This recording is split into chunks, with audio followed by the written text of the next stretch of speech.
What's up guys, my name is Ace, and yesterday we got a ton of information for things to expect for Modern Warfare 3's multiplayer. Yesterday I covered all of the weapons that will be there at launch, as well as a few other details regarding the gunsmith specifically.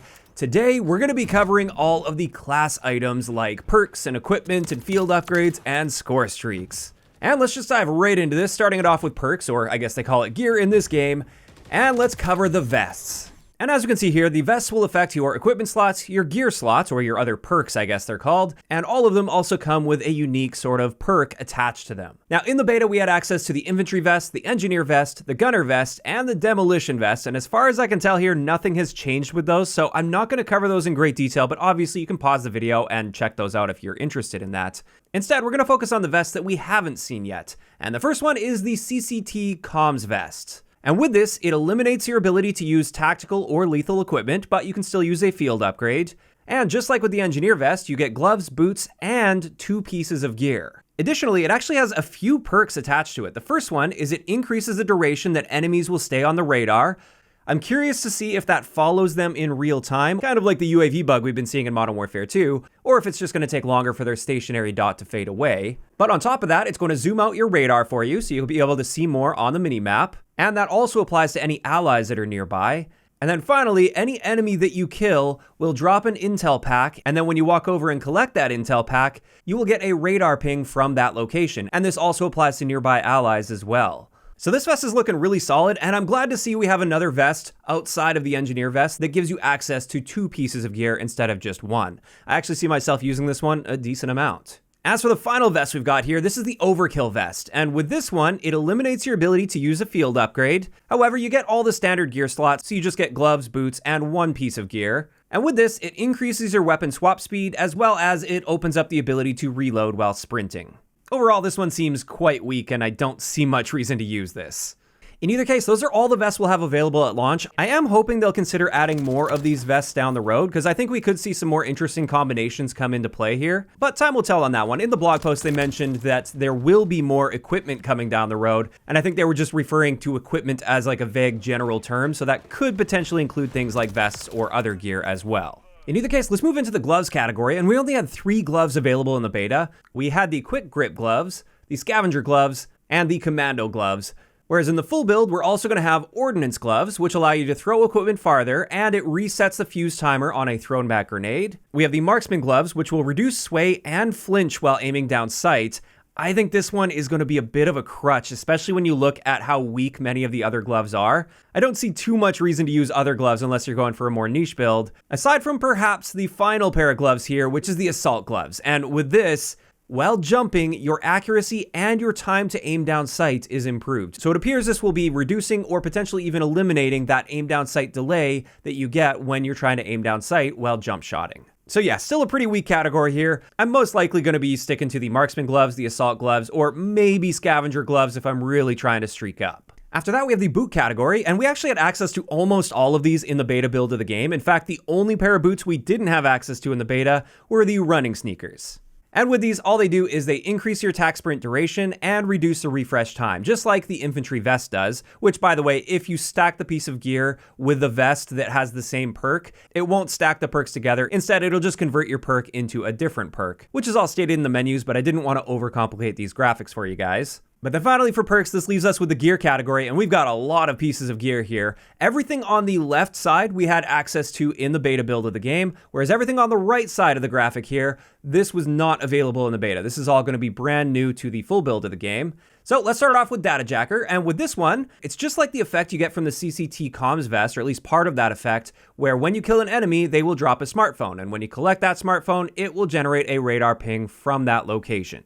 After that, we have Hijacked IFF Strobe, which is basically just cold-blooded. It makes you undetectable by AI targeting systems and thermal optics, and also it does not highlight in enemy tactical cameras or recon drones. So yeah, it's just cold-blooded.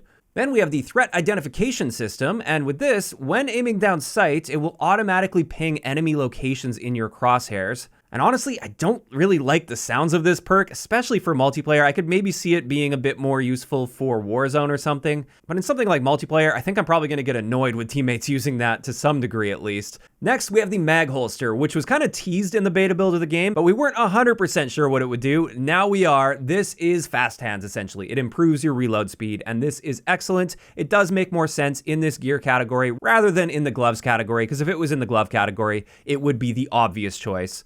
So I'm really glad to see that. That's something I would have loved to play with in the beta, and I do see myself using that fairly often. But after that, we have the blacklight flashlight, which will show recent enemy footsteps. So effectively, this is tracker.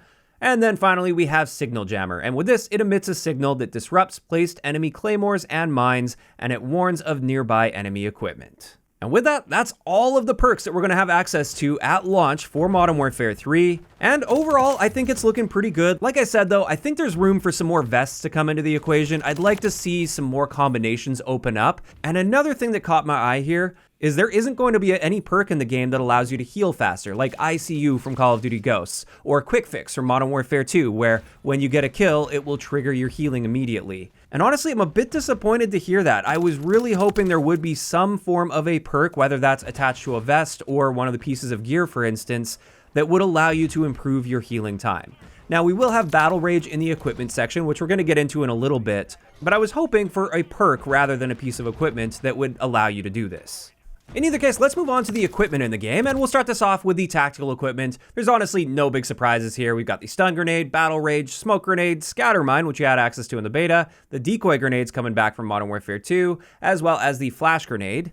Then on top of that, we've got quite a few pieces of equipment here. We have a snapshot grenade, the shock stick is coming back from Modern Warfare 2, the stim, which is interesting to see because I kind of thought battle rage was going to replace the stim, but apparently not. I am curious to see if this is going to work like Black Ops Cold War, where it auto-regenerates itself, or if you just get like 1 or 2 stims per life and that's it. Then there's an experimental gas, but that one is for zombies mode only. That's not going to be in multiplayer. And then finally, we have the EMD grenade, which we had access to in the beta. So again, no big surprises there. Now let's move on to the lethal pieces of equipment. And with this, on the first screen at least, we've got the frag, the claymore, the throwing knife, thermite, thermobaric grenade, and proximity mine. Then the drill charge is coming back. I'm happy to see that's officially confirmed at this point. The Semtex, the C4, Molotov cocktail is once again only going to be in zombies, so unfortunately no Molotov in multiplayer, or maybe fortunately, depending on who you ask. Then we also have the throwing stars returning from Modern Warfare 2, and then finally the breacher drone, which a lot of people were having fun with in the beta. After that, we've got a ton of field upgrades. Most of these are just returning from Modern Warfare 2, but we saw a few new ones, but we already played with them in the beta. We've got the munitions box, the ACS, which will capture objectives for you, like we saw in the beta, the tactical cameras coming back, DDoS, deployable cover, recon drone, heartbeat sensor, medbox, inflatable decoy, dead silence, and it looks like the Modern Warfare 2 version of dead silence. It's probably going to beep and have an animation to pull out. We've got loadout drop, portable radar, comm scrambler, tactical insertion, trophy system, smoke airdrop, suppression mine, and finally anti-armor rounds. So again, nothing too crazy or surprising when it comes to all these field upgrades. It's pretty much what you'd expect. And then finally, for today's video, I wanted to cover all of the streaks that we have access to as well in Modern Warfare 3, and I believe this is the largest streak count by far that we've ever seen at the launch of a Call of Duty game. There are 23 streaks in total, and most of these we have seen in the past. Many of them, in fact, look like they're just being ported directly over from Modern Warfare 2, but there are a ton of them to choose from, and it's also worth noting they didn't even share images of all of them. You can see I included the names of several of those, roughly where they would belong in the list there, so like the bomb drone, precision airstrike, cruise missile, SAE, and chopper gunner.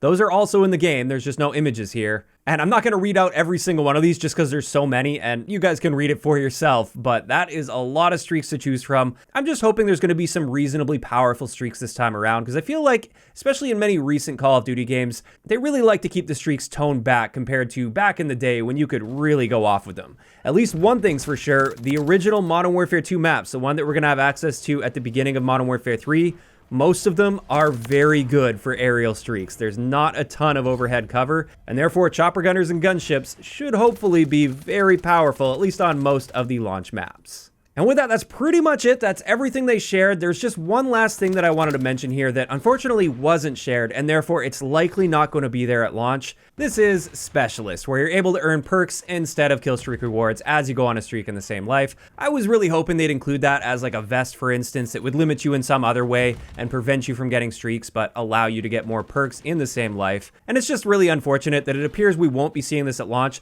especially because the original Modern Warfare 3 is the Call of Duty game that introduced Specialist to us, and we haven't seen it return since Modern Warfare 2019. So maybe this is something they could still add sometime down the road. I'm hoping they will be able to add this, but at least at launch, it looks like it's not going to be there. And with that, this is where I want to hear from you guys in those comments down below. Just looking at everything that I revealed today, all of the perks and equipment and field upgrades and streaks. What are your thoughts on this so far? Are you generally happy with all of these items? Or are there any items that you're unhappy to see in the game, or any items that you feel are missing that you would like to see in the game that weren't on these lists? Just let me know down below. If you enjoyed the video, a like rating is always appreciated, and don't forget to subscribe for more if you haven't already. I'll talk to you guys next time.